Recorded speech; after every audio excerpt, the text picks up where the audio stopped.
Hello there, ladies and gentlemen. I am the CHALL, and today Chall chats Olympiacos 2, Aston Villa 0. Olympiacos becoming the first Greek side to reach a European final. Well, first time in their history to reach a European final. Not the first Greek side. Don't get me wrong on that. But Olympiacos have reached their first European final in club history, 6-2 on aggregate, with a 2-0 win today in Greece. And literally 10 kilometres down the road from their stadium, they'll be playing the final in Athens at a rival against, well, I think it's Fiorentina, but I'm not too sure on that one. I think it's Fiorentina. So in this video, we're going to talk about the match. We're going to talk about everyone involved. We're going to review it, share my thoughts. So before we get started, make sure you do like, comment, subscribe, click the notification bell so you never miss another YouTube video. Also, comment down below if you like some of the graphics that you see in this video as well. I do like doing these extra graphics, going the extra mile for you guys, doing my own little bit of design work and content. So if you do like the graphics, then please do comment down below if you want to see more of it for other matches between now and the end of the season. And for now, ladies and gentlemen, let's get straight into this one and let's talk about Olympiacos 2, Aston Villa 0. We have to first of all talk about the lineups, the starting 11 going into this game for both teams. So we're going to kick off with Olympiacos, and they've gone with this. Tzalakis in goal, a back four right to left of Rodinei, Retsos, Carmo, and Quini. We'll talk about Quini in a sec. A midfield pairing of Ibora and Heze with Shaquinho in there as well. Captain Fortunis and Pedence either side with El Carbi up front. Of course, the manager of Olympiacos is Jose Luis Mendoza. For Aston Villa, they have gone with a sort of five at the back. We saw in the second half that it sort of pressed in a 3-4-3 style. In fact, the first half as well at times. So Martinez in goal, a back three from right to left of Consart, Carlos, and Torres, with Matty Cash and Lucas Digne right and left respectively as wing backs.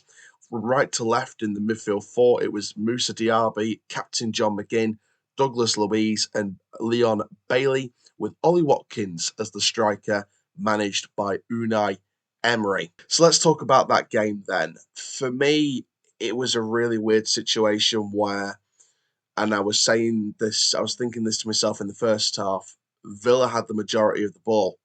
Villa had the majority of the possession, but they didn't do anything attack-wise with it. They made some good runs, don't get me wrong. I think Leon Bailey unleashed a fabulous strike near towards the end of the first half, and it was a good save from the goalkeeper Tzalakis. Fantastic save, and a chance like that was what they needed. But there was a few times where, I mean, first of all, let's talk about Aston Villa. Aston Villa, for me, first of all, didn't really connect in the final third. I don't know what it was. There was a few times where they took an extra touch, took an extra pass. In fact, there was one particular moment where Matty Cash was in complete and utter space, but they didn't give the ball to him, and he gave the ball to the more crowded option on the other side. And it's that kind of decision making, especially in a European competition where Villa have to learn better. They have to do better from this. For me, Villa just didn't connect in the final third. I don't know what it was. They played a lot with the ball. I thought, especially in the first few minutes in the first half, I felt like Aston Villa were creating some really good, fluid attacking movements. They just couldn't finish them off, and I thought part of that was down to their chance creation, but part of that was down to Olympiacos' defensive shape. They overload, they're structured, they're organised, and they cut people out. They used the press to their best defence, and they cut them out in a split second. I thought both fullbacks for Olympiacos were on fire tonight.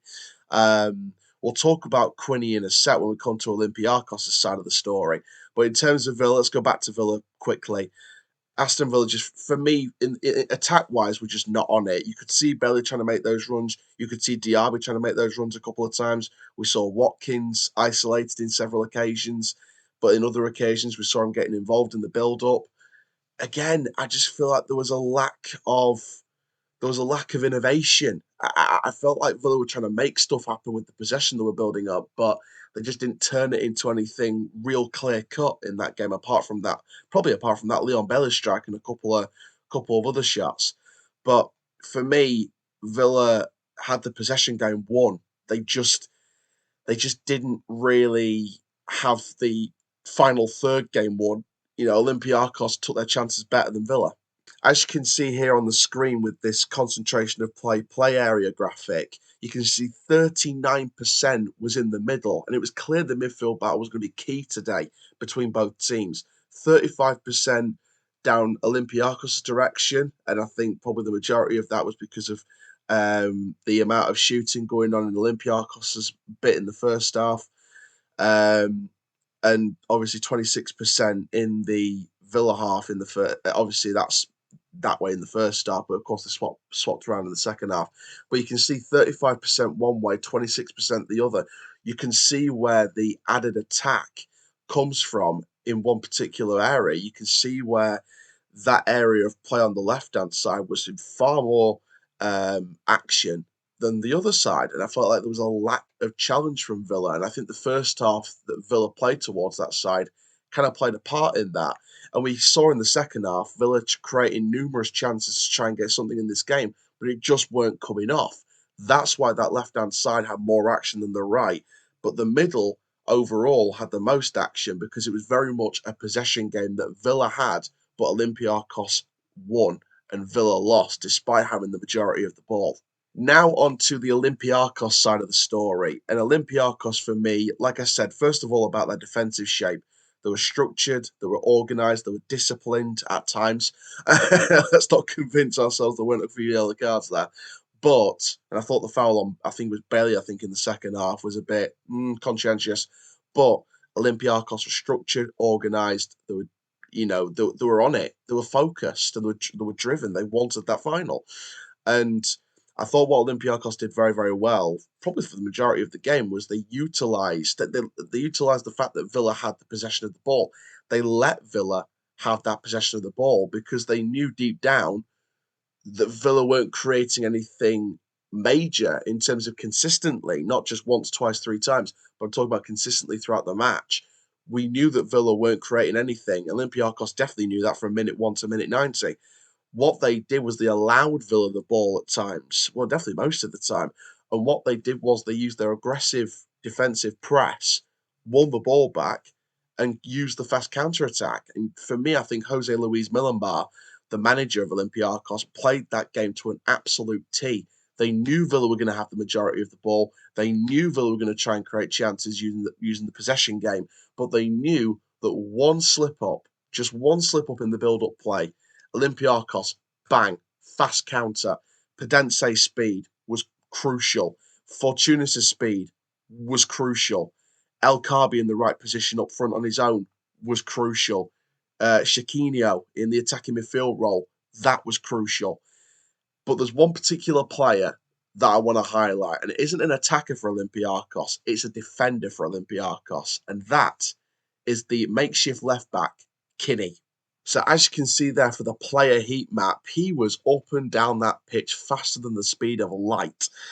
Quini is more than capable as left back. It's some people forget this, but it's very, very important to mention that Quini is not an out-and-out left back. He's usually a right back, and he adapted to the left back role very, very well tonight. You can see by some of the stats here, 77 minutes of the game, 32 touches, 10 out of 13 accept accurate passes, which is 77% rate, 2 interceptions, 2 tackles. For me, Quini had a great game for Olympiacos. He was absolutely on it. And you could see by how much he was getting involved in the defence and, of course, making the overlaps at times as well. For me, Quini more than adapted to that role, and he did a remarkable job tonight. So where do we go from here? Well, of course, Olympiacos have a final against Fiorentina to look forward to. We will be reviewing that game along with the Europa League final and the Champions League final. You can stay tuned for all of that here on Chall Chats. But Aston Villa have a top 4 race to seal. It's not the end of the world for Aston Villa. They know they're going to be in Europe again next season. It's just a case of whether it's the Europa League or the Champions League. I'd love if Aston Villa were in the Champions League this season. It's been one of the stories of the Premier League this year. Unai Emery getting the Aston Villa side closer and closer to sealing a top 4 finish and a chance to go into the UEFA Champions League and to be amongst the first group of teams as part of the new Champions League phase as well. I will do a video in the summer explaining the brand new phases and explaining the brand new setup of the European competitions. I will do a video explaining that in the summer, so do check it out when it comes out later this summer. But for me, Aston Villa, I think there's a silver lining in this. Yes, they missed out on the final, but first of all, they got to debut a few of their youngsters towards the end. And I'm sure for the likes of Kellyman, Finn, for me, I feel like they've got a chance to go and experience European football and to be amongst that atmosphere and get a taste of it. If people know me, Amari Kellerman is on my kind of loan list for Donny Rovers this summer.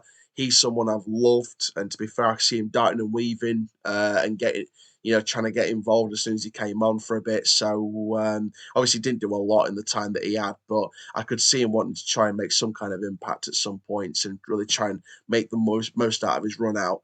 For Olympiacos, like I said, enjoy that final against Fiorentina. You so deserve it.